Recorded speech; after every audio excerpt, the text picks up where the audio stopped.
Have you ever noticed that subtle feeling? It can be quite unsettling sometimes that the emotions you show online or maybe the relationships you think you're building there aren't quite yours. Hmm. Like you're always performing or, watching other people perform love or joy or even sadness, and it just feels a bit staged, like a script. And not quite authentic life playing out. Exactly. You scroll through, you see these, well, perfectly curated moments, these perfectly worded feelings, and maybe part of you thinks, this is that how it's supposed to feel? Is that how I should be feeling or how my relationships are meant to look? Hmm? Welcome to the deep dive. Today, we're really plunging into something we've provocatively titled The Prison of Desire, social media's digital chimera. And like, this isn't just going to be another, surface level critique of social media. No, definitely not. We're aiming much deeper. Yeah, our mission is to try and unmask how these platforms, which are everywhere now, are fundamentally reshaping our most private human experiences. We're talking feelings, connections, and maybe even our very sense of who we are. It's a huge shift. It is, and it happens so gradually, doesn't it? Almost sneakily. Yeah. So much so that for many of us, it just becomes, well, the new normal. We don't even question it. And that's exactly what we want to do today. Hmm. Really unpack this digital chimera, this strange blend of tech and, well, human feeling. We're going to try and dissect pretty carefully how these platforms have, almost without us clocking it, turned genuine human emotions into, well, products you can market, Right. into public performances, and even, kind of chillingly, into a new type of self-exploitation. Hmm. So to help us navigate all this complexity, we'll be drawing on some really critical philosophical perspectives. Thinkers like Zygmunt Bauman, Byung-Chul Han, Jean Baudrillard. Heavy hitters. Definitely. And we'll try to ground their sometimes pretty unsettling insights with what we're learning from neuroscience, too. Okay. It's really about understanding the deep, often unseen impacts this whole digital shift is having on our inner lives. Who are we when nobody's watching?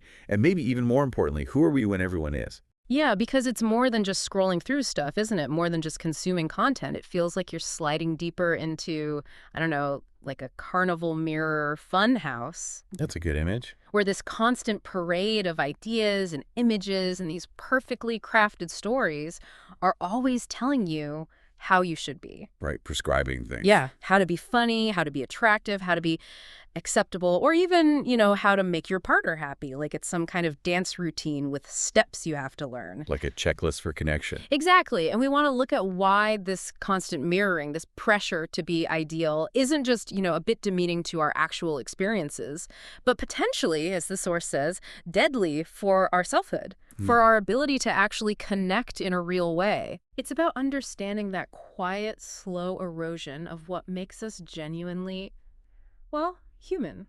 Messy, complicated, but real. So if you've maybe felt your relationships shifting, like they're less solid than they once felt, you're probably already picking up on what the sociologist Zygmunt Bauman described so powerfully with his ideas around liquid modernity and specifically liquid love. Let's get into how he saw our bonds dissolving in what we're calling the liquid trap. Bauman he was brilliant at using that liquid metaphor. He used it to critique this era where everything that used to feel solid, yet institutions, communities, even identities and morals seem to be melting away. Right, everything fluid. Exactly, leaving behind this constantly shifting landscape. And he coined these two really key terms, liquid modernity and liquid love. They weren't just clever phrases, they were his sharp critique of our time, an age defined by faster, more intangible, and more fleeting bonds. Compared to the past, you mean? Yeah, a real contrast to the more traditional, sort of enduring connections people used to have. For love, this meant ditching the till death do us part idea, that solid commitment, for something more provisional, adaptable, and, crucially, disposable. Disposable, wow. Yeah, it's not just fleeting, it's almost designed to be easily replaced, like, things we buy and throw away. He saw society moving from a heavy industrial phase to a light consumerist one, and this fluidity just seeped into every part of life, especially our closest relationships. That's such a critical point because Bauman really saw something that social media has just put on steroids, hasn't it? Oh, absolutely. Turbocharged it. He warned us that modern love isn't really built for forever anymore. It's becoming ephemeral, easily evaporated by the next dopamine high. And social media is like pouring gasoline on that fire. Relationships often aren't about that deep, patient connection, building something real. They're increasingly about views. The metrics. Yeah. Think about it. The anticipation of posting that perfect couple pic on Instagram, choosing the filter, crafting that witty caption you hope goes viral. Doesn't that sometimes overshadow the actual messy, imperfect joy of the moment itself? It can, yeah. The focus shifts outward. Right. It stops being just about sharing and starts being about optimizing the moment for an audience, which fundamentally changes what that moment was. You post a picture, and maybe the first thought isn't, wow, what a lovely private moment, but okay, how many likes will this get? What will people think? Yeah, the validation loop kicks in immediately. Exactly. It's like the relationship's value gets measured by its public buzz, its digital footprint, instead of its private depth. And that subtly changes why you even do romantic things. Is it from the heart or for the gram? And what's really fascinating, I think, is how seamlessly social media turns intimacy into a performance, almost without us noticing. How so? Well, think about sharing a really personal moment, right? A tender look, a romantic gesture. Online, that moment isn't just lived. It's captured, edited, filtered maybe, and then broadcast. Okay. And then likes, shares, comments. That digital applause becomes the instant, measurable proof that the intimacy was good, valid. Right. Proof for everyone else. Precisely. So it's not just about showing affection anymore. It's about making it visible, consumable, quantifiable. And that shift inevitably prioritizes the outward show the look of the relationship over the actual unmediated feeling of being connected. So we start judging our own intimacy by how well it plays online. Yeah, we start gauging its success not by how it feels inside, but by how well it performs for this invisible audience, which leads to this constant kind of exhausting self-monitoring of our public image. And this idea really clicks when you think about Bauman's concept of relationships as flex contracts. Yes, the flex contracts. He described them as rollable, swipeable, consumable. I mean, that perfectly captures the whole dating app culture, doesn't it? Which is basically the default now. It really does. It encapsulates that feeling of endless choice and low commitment. Think about it. Commitment in that world feels almost quaint, old-fashioned, like something from a more solid time. But disposability, that's the new norm. Yeah, if it's not perfect, move on. Exactly. You're shown this endless conveyor belt of potential partners. Just swipe away. It creates this constant cycle. Swipe, replace, repeat. If one connection doesn't immediately hit some often really superficial ideal, well, there's always a next one, instantly available. Right, it discourages putting in the work. Totally. It's less about investing deeply, working through the tough bits, and more about finding the perfect match, the optimized experience, knowing that if it's not totally smooth sailing, a new option is just flick. It fosters a very transactional view of people, doesn't it? Like browsing products. Yeah, reducing complex humans to profiles you just scroll through. And this brings up a really important, maybe unsettling question. If everything online has to entertain, if every part of our lives feels pressured to be content for others, Yeah. what happens to the quiet stuff, the unperformative parts of love and connection? What do you mean? Like the boring bits? Well, yeah, maybe the mundane moments, the comfortable silences, the everyday struggles, the unglamorous parts of intimacy, or just being with someone without thinking about an audience. Right. The stuff you wouldn't post. Exactly. Even our deepest feelings get pressured to perform for the algorithm, for the audience, transforming these incredibly personal moments into something shareable, digestible, and ultimately, yeah, marketable. Like a quiet night in becomes a hashtag date night photo op. Precisely. Or a moment of shared vulnerability turns into a relatable content, post-fishing for those empathy emojis. The unvarnished truth of a relationship, messy, beautiful, sometimes just plain ordinary, it struggles to compete with the glossy, always-on performance the digital stage seems to demand. It's interesting to think about in your own life, isn't it? Have you ever felt that little nudge, maybe unconscious, to document a romantic moment for social media? Maybe during a nice dinner or a day out or even just a heartfelt chat, that urge to pull out the phone, snap a picture, think of a caption, maybe even before you fully soaked in the moment itself. Oh, definitely. That pull is real. That lines up perfectly with what Bauman was saying. It's that internal voice whispering, this needs to be seen, this needs to be validated. And it subtly shifts your focus from living it to presenting it. Kind of drains the realness out of it, maybe. Okay, so if liquid love has us swiping endlessly, what happens when that same fluidity, that same disposability starts applying to our deepest feelings, our vulnerabilities, our pain? That brings us to something even more. Yeah, disquieting. A phenomenon we're calling confessional capitalism. Right, building directly on Bauman's idea of a confessional society. Hmm. Social media takes that concept Yeah. and really twists it into something quite different and, frankly, more insidious. How did Bauman see the confessional society originally? Well, he talked about a society where people felt increasingly pushed to reveal themselves, to make their inner lives transparent, often in therapy, maybe, or in certain kinds of communities. It was about self-discovery, maybe finding connection through shared vulnerability. Ugh. But on social media, it's not really about deep introspection or genuine community building anymore. Tragically, it gets morphed into a marketing ploy. Vulnerability itself becomes a kind of currency, a commodity. A commodity. Our most intimate thoughts, our rawest moments, our joys, our sorrows, they become data points, material for engagement, constantly to be consumed rather than genuine expressions looking for real connection. It's a calculated exposure, curated for effect, not necessarily authentic. The act of sharing gets repackaged as self-marketing. So what does that actually mean for us? For our private moments, it means your sadness, your boredom, even those deep existential crises. They're not really private anymore, not just moments for quiet reflection or sharing with close friends. It seems less so. They get quickly turned into broadcast headlines to win likes. Yeah. Suddenly, your personal pain, your fears, your everyday frustrations become content. Content. Wow. Yeah. You essentially become, as the source puts it, your own billboard, constantly advertising your emotional state, curating your vulnerability to get a specific reaction, engagement, validation, likes, maybe even pity. Like turning your diary into a press release. Kind of. But for an algorithm that doesn't care about your well-being, only your attention and the data it can scrape. Mm. And this shift makes us view our own feelings through the lens of, is this shareable? Will this get engagement? Rather than, what does this mean to me? And this is where vulnerability becomes overtly commodified.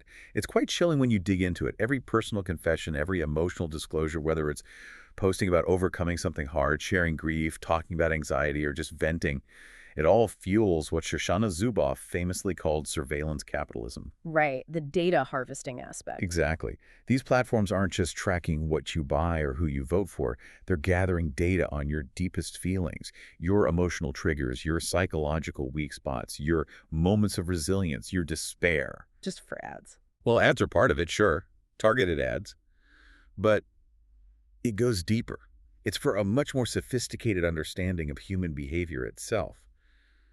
To predict what we'll do, to shape our preferences, to keep us hooked, scrolling, consuming, your inner world becomes this incredibly valuable resource, constantly mined for profit and, potentially, behavioral control. But you might genuinely think you're connecting, right? When you share something really personal, you might feel like you're being authentic, building community, finding people who get it. Of course.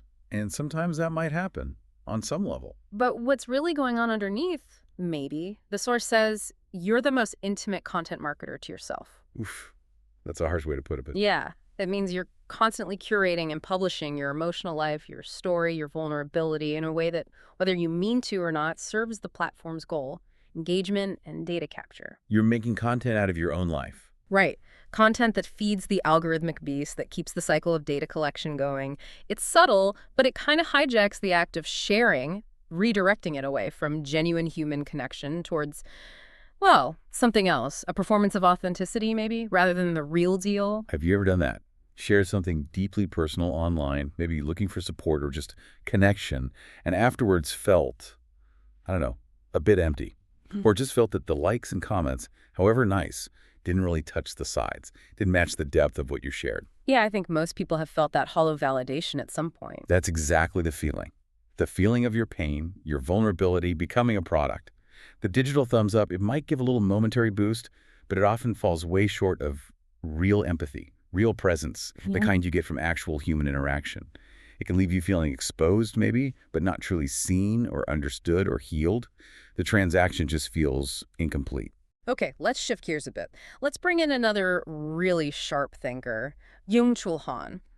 He has this, well, almost civilized pessimist view, doesn't he? He takes us beyond just being exploited to something even more uncomfortable. Yes, Byung-Chul Han. He wrote The Burnout Society, among other things. He definitely takes us further down this rabbit hole with a really provocative angle. He sees us not just as, exploited by platforms. Bad enough. Right. But even more unsettlingly is self-exploiting prisoners. Self-exploiting, how does that work? His argument is really profound. He says we are willingly, almost eagerly, chasing optimization, transparency, performance, pushing ourselves relentlessly, often without any obvious external force making us do it. So we do it to ourselves. We internalize the demands of the digital world and become our own supervisors, our own prison guards. It's a deeply uncomfortable idea, suggesting we're not just passive victims, but active, maybe even enthusiastic players in our own digital confinement. He talks about moving from a society of ought, discipline, to a society of can, achievement, which paradoxically creates more pressure because we feel responsible for everything we could possibly be or do, driven by these digital ideals. That's where it gets really sticky because Hahn argues we freely give up our privacy, not grudgingly, but parading it as virtue. Yeah, that's a key point.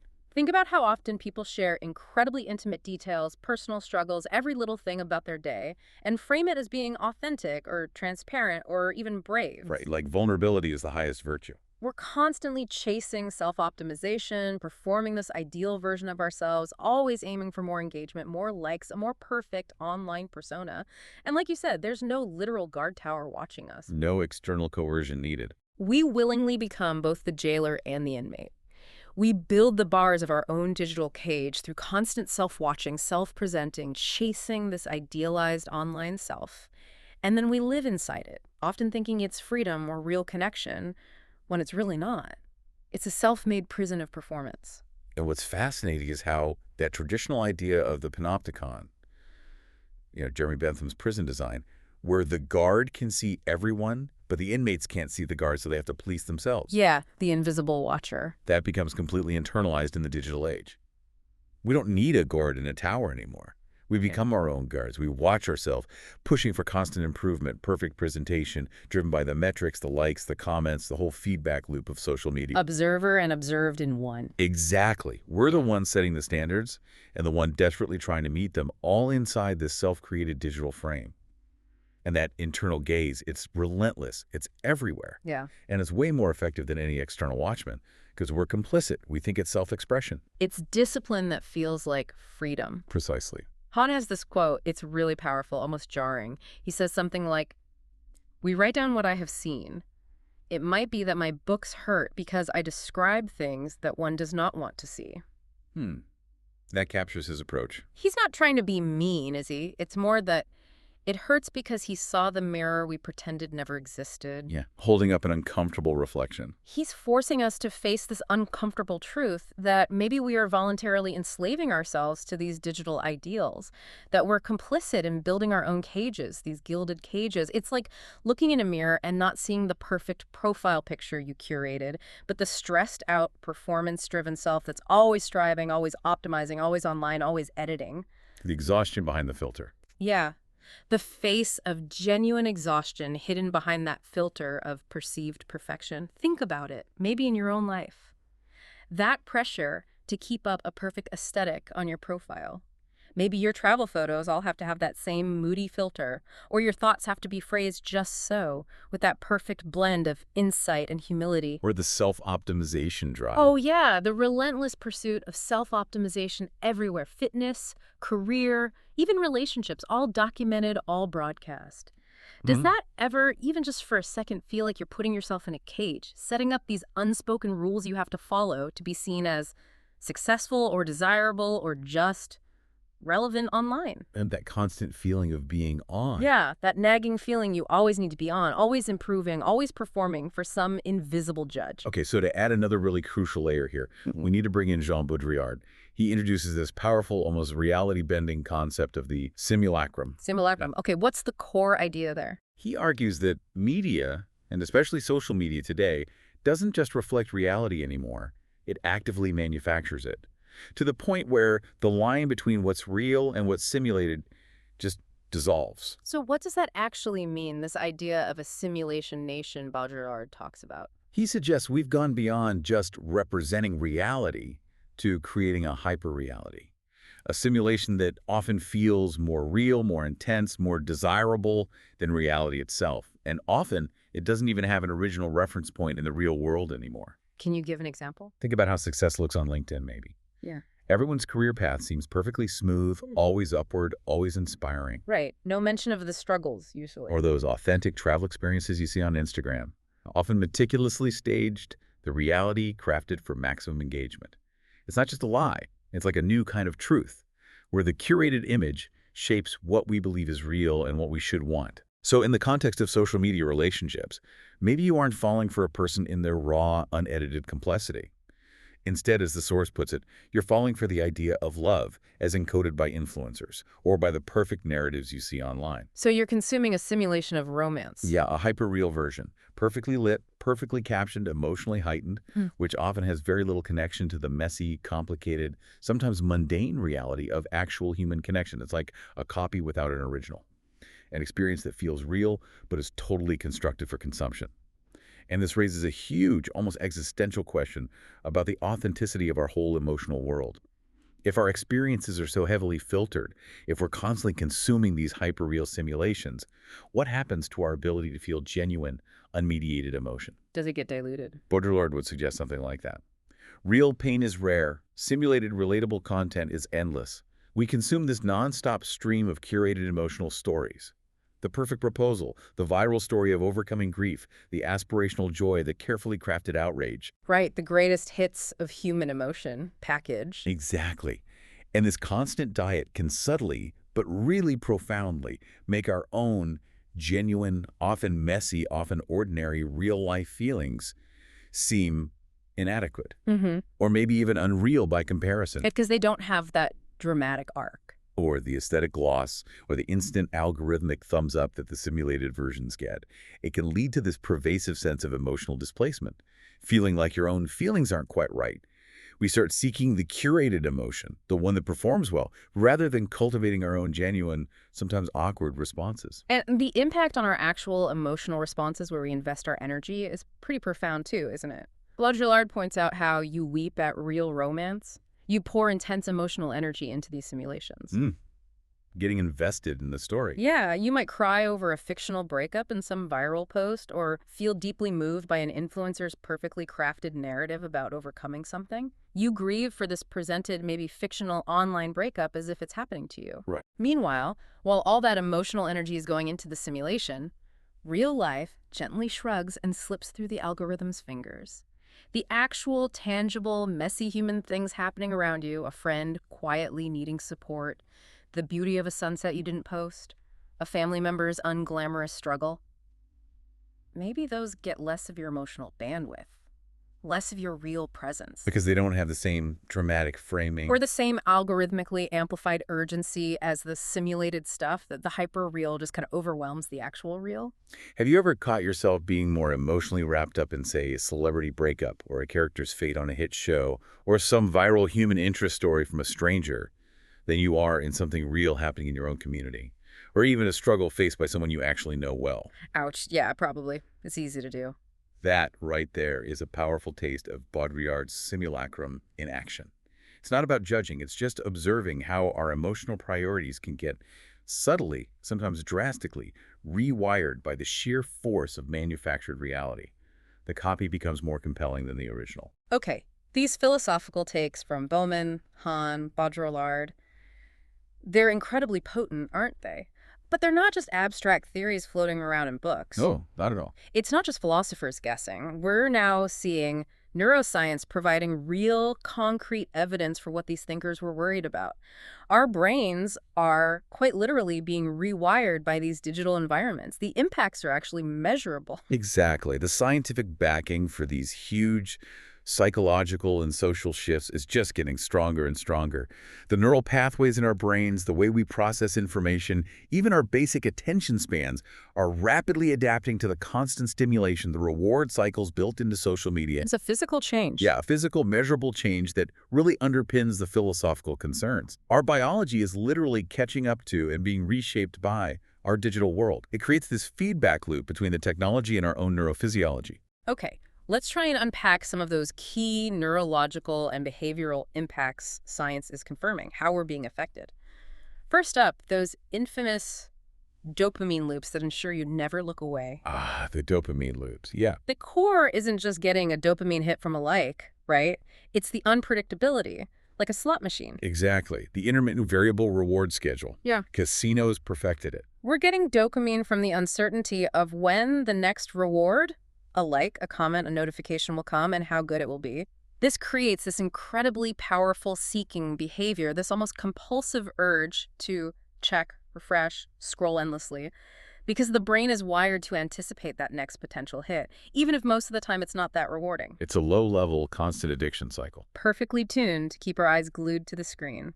Then there's FOMO, the fear of missing out. The source says it hijacks your autonomic system. It really does feel like that sometimes. It's not just casually wanting to be included. It's a genuine physiological reaction. It can trigger anxiety, stress, even a mild fight or flight response. Your heart rate might go up a bit, your focus narrows. You feel this constant nagging need to check in, refresh the feed, see what you might be missing out on, what everyone else is up to. It overrides your ability to just relax. Yeah. It overrides our natural resting states, making it incredibly hard to truly switch off, unwind, find any inner calm, because our nervous system is always slightly on edge, afraid of being left out. And maybe one of the most insidious impacts, the eradication of boredom. Ooh, that's a big one. Genuine boredom, erased, connection, replaced. The constant flood of stimuli, the endless content stream, the instant availability of distraction means we hardly ever experience true boredom anymore. But isn't boredom bad? Well, here's the kicker. It turns out boredom is actually crucial for creativity, for deep thinking, for letting our minds wander and process things, for making unexpected connections. Okay, I see. The downtime is productive. Right. When boredom is constantly squashed by instant gratification, we lose that vital mental space. Instead of letting our minds process, we just seek superficial connections, jump from one dopamine hit to the next. Always entertained, maybe, but rarely truly fulfilled or deeply engaged or genuinely self-aware. And the numbers, the data behind this, it's pretty stark, quite alarming actually. When you look at screen time stats, the average daily screen time for adults is now 6 hours plus. 6 hours? And crucially, as the source notes, not all of it is for work. Think about that. A huge growing chunk of our waking lives is spent immersed in this digital world, absorbing these curated realities, engaging in these performance cycles, subjecting our brains to these dopamine hits and FOMO anxieties. It's not just a hobby then. No, it's a profound rewiring of our daily existence. It influences everything: attention, memory, social skills, maybe even empathy. We're spending a quarter of our lives inside this curated, algorithm-driven place. So what does all this mean for our ability to have genuine, deep connections in the real world? Well, the source suggests we are wired to crave the new, so you never build with the real. Meaning? This constant chase for novelty, the next trend, the next viral thing, the next notification, the next potential dating app match it inhibits the slower, more deliberate, often less instantly rewarding work needed for real relationships, for deep learning, for genuine self-discovery, for sustained creative focus. It makes us impatient. Yeah, less patient, less willing to invest in the long haul. There's sometimes difficult stuff involved in building something truly meaningful offline, because our brains are getting trained to want instant, fleeting rewards. Yeah. Which makes real-world challenges feel harder than they should. It's disproportionately tough. Have you noticed, maybe yourself, how incredibly hard it is now to just sit with your own thoughts for a few minutes, or wait in line somewhere, or even just walk down the street without instinctively reaching for your phone? Oh yeah, the phantom phone vibration is real too. That quick hand twitch, that almost involuntary urge to check, scroll, get stimulated, that's your brain adapting, constantly seeking that next hit, that next bit of info. It shows how deeply wired we are to the screen now. It's not even a conscious choice half the time. It's just reflex, automatic. And going beyond just messing with our moods or attention, social media does something even deeper, arguably more dangerous. It fundamentally starts to dictate your identity. Dictate? That sounds strong. Well, it doesn't just suggest things. It actively sets up a desired aesthetic, a blueprint for how we should be, how we should feel, how we should express ourselves. Through the algorithms, the trending topics, the sheer volume of perfectly curated posts from influencers and even our friends, platforms create this powerful, often unspoken standard for ideal behavior and appearance. So it shapes what we aspire to be. Exactly. Not just what we do, but who we are. It creates this quite rigid set of expectations for selfhood that we feel this pressure to perform. And this is where it gets really interesting and honestly pretty insidious. Because the pressure isn't the same for everyone, is it? It's specific, often very gendered, tapping into old societal expectations. Absolutely. For men, there's often this implicit expectation. Must be funny, cool, emotionally agile. There's a specific performance required, right? Mm. A kind of laid-back confidence, sharp wit, maybe a carefully managed emotional openness, open, but not too open. Right, the effortless charm tightrope. Yeah, it's this demanding balancing act. Seems strong, but accessible, engaging, but not like you're trying too hard, which often requires a performance of effortlessness that takes a lot of effort.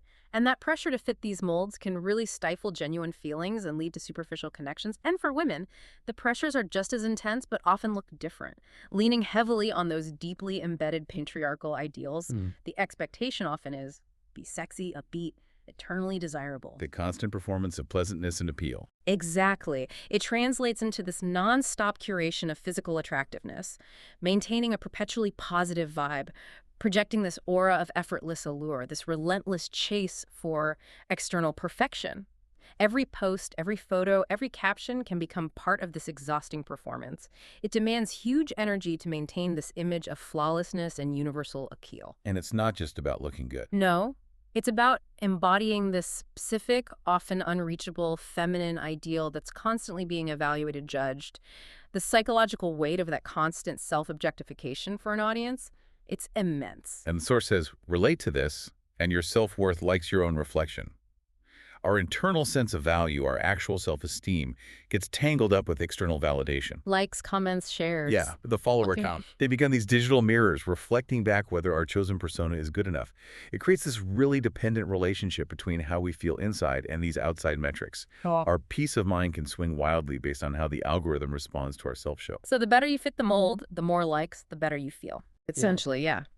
This external source controlling our self-worth is a real psychological trap. It makes us perpetually vulnerable to the algorithm's whims and the shifting sands of online approval. And the flip side, there's a real cost if you don't play the game. If you resist these roles, if you resist these aesthetic rules, if you don't meet the standard, if your content doesn't fit what the algorithm likes, then you're invisible. Ouch. Invisible. The algorithm, because it just wants engagement, basically punishes anything that deviates from those popular engagement-friendly templates. And being invisible online, in a world where so much connection work, networking, personal validation happens digitally, that can feel like a profound kind of exclusion, like being silenced, a deep loneliness, even when you're surrounded digitally. Your quiet, uncurated real life just doesn't compute. All of this leads to a really important, almost existential question we need to ask ourselves. In this whole environment, constant performance, external validation, curated identity, does love genuinely survive? Or do you just rehearse happiness for the algorithm's applause? Wow, that's heavy. Is the happiness we show, the love we say we share, is it a genuine reflection of what's inside, cultivated for its own sake? Or has it become just another carefully staged performance, designed not really for our loved one, but for the algorithm's hungry gaze and the quick, shallow hit of digital affirmation? It forces you to question the authenticity of everything. Yeah, even our most precious human emotions. Are we living our lives, or are we just performing them? Have you ever caught yourself doing it? Altering a photo maybe just a tiny bit, smoothing something out, boosting the color, or editing a caption to sound smarter or funnier, or even subtly changing your actual plans, what you do in the real world, just so it fits the image you want to project online better? I think most of us have, if we're honest. That's that aesthetic of pressure right there. That subtle but really powerful pull to conform to a digital ideal, even if it means sacrificing a bit of spontaneity or honest self-expression or just living the moment without a filter. Okay, so we've gone pretty deep into the problem, right? Looked at the philosophy, the neuroscience. It's not exactly a rosy picture, but it's not all doom and gloom either. The source material also offers what it calls an unfiltered exit plan. Ah, the resistance part. Yeah, a kind of guide to maybe reclaiming your selfhood, your real feelings. And look, this isn't necessarily saying everyone has to delete all their apps that might not be realistic or even desirable for everyone. It's more about fundamentally shifting your relationship with the digital world. A conscious rebellion, in a way. Exactly, a deliberate choice to push back. Precisely. It's not about a blanket digital detox just because. It's more strategic. Re-engaging with our inner lives, with the real world around us, building up some resistance, some resilience, actively refusing to just passively go along with it. These 5 strategies offer a kind of practical philosophical path to getting back some agency, becoming a glitch in their system. Okay. Strategy 1. Question your feelings. This sounds like critical self-reflection. It is. When you feel something love, sadness, envy, joy, anger, pause. Ask yourself, is this feeling really mine? Is it an organic response coming from my own experience, my inner world? Or Or is it one of their meme-made versions? A feeling you've absorbed from seeing it endlessly performed, packaged, and validated online? It's about trying to tell the difference between genuine emotion and just digital echo, reclaiming ownership of your emotional landscape. digging deeper than the surface reaction. Yeah, understanding where it comes from instead of just reacting to the online prompts. Second strategy, limit your reflection time. This is about consciously resisting. Treat every selfie not as presentation, but as performance. What does that mean, lean into boredom? It means actively choosing not to fill every spare second with digital input. Intentionally resist the feed. Create deliberate quiet time, space away from constantly checking yourself, presenting yourself, seeking validation through the screen. So put the phone down sometimes? Basically, yes, instead of documenting every moment or constantly checking your reflection in the phone, just let yourself be.